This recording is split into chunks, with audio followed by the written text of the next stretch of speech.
ज्या दिवसाची वाट सर्व भक्त बघत असतात, तो क्षण म्हणजे माझ्या आईमाऊलीच्या शृंगाराचा.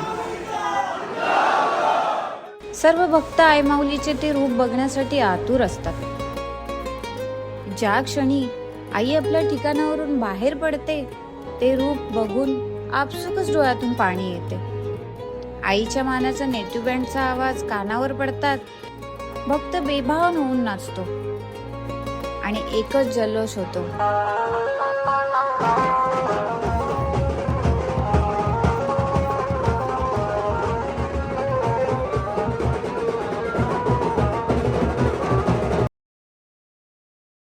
तर नमस्कार मंडळी, आज आहे शेवटी माझे आईच्या यात्रेचा दिवस आणि एवढे दिवस वाट बघितली आणि ते दिवस कसं निघून गेलं आणि आजचा दिवस कसा आला काय माहिती.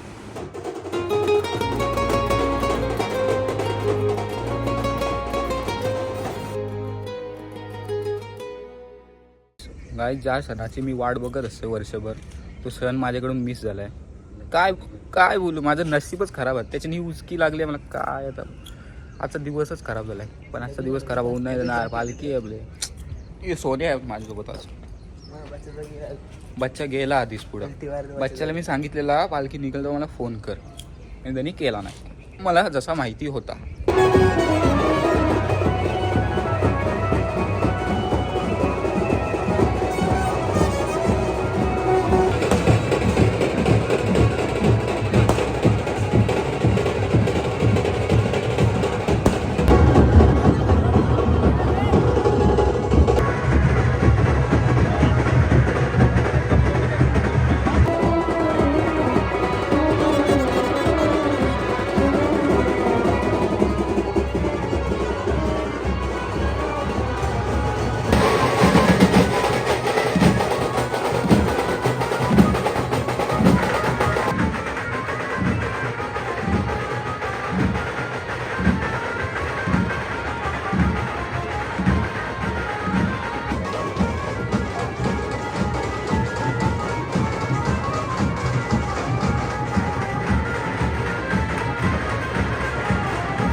आता आम्ही चाललो पालखीत.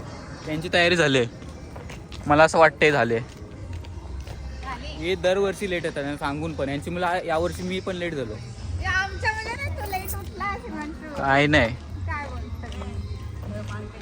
ते काय झालं माहिती आहे, माझा लुक असा झालाय का तो क्रिएट करायला 1-2 तास तर गेलं. लेट झालं ते लेट हो, पण आता झाले 8:30. यंदाच मी लेट झालो आहे. दरवर्षीप्रमाणे लेट होतो, पण यंदा जास्त लेट झालो आहे. त्यानंतर रात्री 3:30 झोपलो मी, उठलो नाही लवकर, त्यामुळे मी लेट झालो, सॉरी. पण ठीक आहे, पालखी पोहोचायला टाईम अजून 1-1.5 घंटा आहे. तो पटापट दर्शन घेऊन नंतर मग आरती करून आणि मग पुढच्या कामाला लागायचं.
आहे